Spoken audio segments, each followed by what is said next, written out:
মানে আপন মেয়ে পেটে ধরেছে যে সন্তান, সে এসে আশ্রমে বলে যাচ্ছে যে উনি আমার প্রতিবেশী, আপনি একটু রাখেন।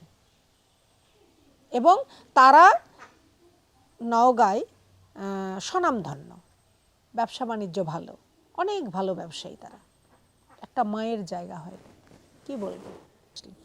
তো দুইজন ভদ্রমহিলার সঙ্গে আসছিলেন, তো ওনারা পরিচয় দিল যে আমরা প্রতিবেশী। কে হয়? আমরা প্রতিবেশী। মানে কেন আমাদের কাছে থাকবে?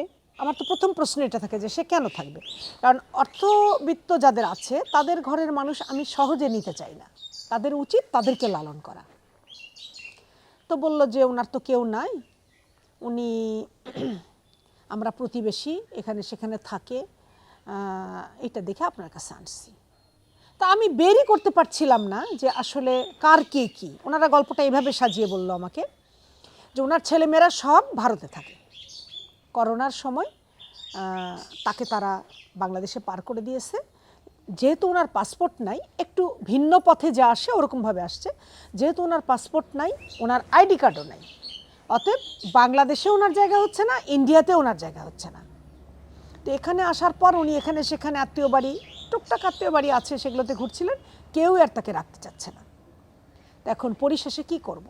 তা আমি বললাম যে আমরা তো এক অন্নে খাই, ওনার জন্য কিন্তু আমরা আলাদা রান্না করতে পারবো না। হ্যাঁ, এটুকু হতে পারে, মোটা মাংস যখন আমরা করব তখন আমরা ওনাকে অন্য খাবারটা দিব। ধীরে ধীরে তার কাহিনীটা বের হয়ে আসতে লাগলো যে ওনার সন্তানরা কিন্তু নওগাঁতেও আছেন, ওনার সন্তানরা ভারতেও আছেন। আসলে এই মাকে কেউ নিতে চায় না, এবং যখন আমার কাছে দিয়ে যায় তখনও বলছে যে তুমি এগুলো বলো না, তুমি যদি এগুলো বলো তাহলে কিন্তু এরা তোমাকে রাখবে না, আমরাও তোমাকে রাখবো না, তাহলে তুমি এটা গোপন করে যাও, তাহলে তুমি এখানে থাকতে পারবা। উনি কিন্তু এই কথাটা আমাকে বলে ফেলছে। সে করোনার আগেই ভারতে গিয়েছিল ছেলে মেয়ের সঙ্গে থাকতে, কিন্তু এই করোনা করে, মানে যেহেতু বাংলাদেশ থেকে সে গেছে অতএব করোনা জড়িত কিছু হবে, ওরা রীতিমতো ধাক্কা দিয়ে পার করে দিচ্ছে তাকে। পাসপোর্ট ভিসা কিচ্ছু কিন্তু নাই, জাস্ট ধাক্কা দিয়ে ফেলে দিছে। এবং যখন ফেলে দেয় এমন জায়গায় ফেলে দিছে যে উনি নাকি পুরাটা কাদার মধ্যে পড়ে, টোটাল কাদায় মেখে একটা কাদার মানুষ হয়ে গেছিল। চোরা পথে অলিগলি পাড়িয়ে ওই যে মাঠ খাল এগুলো পার করে ওই ধাক্কাইতে ধাক্কাইতে বাংলাদেশে পৌঁছায় দিয়ে গেছে। তো উনি এই ভাষাটা এইভাবে বলতো যে আমাকে ধাক্কা মারে ওই দেশ থেকে এই দেশে ফেলে দিছে, আমি কাদায় একদম মাখা। তো যারা ওই বর্ডারে লোকজন থাকে ওরা অনেকে জিজ্ঞেস করছে যে মা তুমি কোথায় যাবে কি, আলটিমেটলি উনি কোনো কথা বলতে পারে। ওই সময় এতটা বিধ্বস্ত ছিল, অনেক বয়সী মানুষ, এতটা বিধ্বস্ত ছিল যে উনি কোনো কথাই বলতে পারেনি। এই অবস্থায় নিয়ে এক ভদ্রলোক তার বাড়িতে কয়দিন রাখছে, সেখান থেকে আরেকজন, সেখান থেকে আরেকজন, মানে বিরাট ইতিহাস ওনার। এত কষ্ট, লাস্টে উনি কিভাবে বলছে এর গাড়িতে, ওর রিক্সায়, ওর অটোতে চলতে চলতে চলতে চলতে উনি নওগাঁ চলে আসছে। যখন নওগাঁয় ছেলে মেয়েদের কাছে আসছে তখন এরাও আর রাখবে না, ওনাকে রাখবে না। শেষ পর্যন্ত ওনারা এসে আমার কাছে রেখে গেছে, বাট ওনারা কিন্তু বিষয়টা গোপন করেছে যে প্রতিবেশী আমাদের কেউ হয় না। তারা কে হতো? ছেলে মেয়ে, ছেলের বউ, মেয়ে, মেয়ের জামাই। মানে আমার এখানে এসে ইন টোটাল 8-10 মাস ছিল, হয়তো বেশি দিন বেঁচে থাকেনি। কিন্তু বেলার সামনে থেকে আমি একজনকে ফোন দিলাম, আমাদের প্রতিবেশী এখানকার, দিয়ে বললাম বাবু আমাকে একটা দিতে হবে, অটো দিতে হবে, আমার একজন মা একেবারে শেষ অবস্থায়।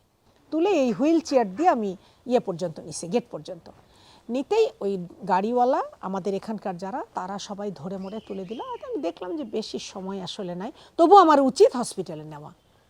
উনি বুঝেই গেছে যে আমার সময় শেষ। আমি খুব দ্রুত হসপিটালে নিয়ে গেলাম, নিয়ে যেয়ে ওনাকে ট্রেসারে, কাজীর মোড়টা যখন পার হই তখনই ওনার জানটা বেরোয় গেল। ওটা আমি বুঝতে পারলাম, আমি তো ধরে আছি ওনার হাত, ওনাকে শক্ত করে ধরে আছি। অনেকবার ফোন দিয়েছি, লাস্টে আমি বললাম যে আপনারা কি লাশও নেবেন না, মানে পরিশেষে যখন আর হলো না তখন আমি বললাম আপনারা কি লাশও নেবেন না। এবার ওনাদের টনক নড়ছে, আমি বললাম সদরে আসেন। এবার সদরে আসলো, এবং যে মহিলা এখানে রেখে গিয়েছিল উনি খুব চিৎকার করে ওই বাইরের বেঞ্চিটার উপর বসে এরকম থাবা বাড়ি দিয়ে কাঁদছে। তা আমি আশেপাশে সবাইকে জিজ্ঞেস করছি উনি কে, বলছে ওটা মেয়ে। তো উনি যে রেখে আসার সময় বলল প্রতিবেশী, তো বলছে না হলে যে আপনি নিতেন না। এই করুণ কাহিনীগুলো বলতে চাই না, তবুও বলতে হয়। এই জ্যোৎস্না রানী দাসকে আমি ওদের হাতে বুঝাই দিয়ে ওখান থেকে নিজের চোখের পানি ফেলে চলে আসলাম।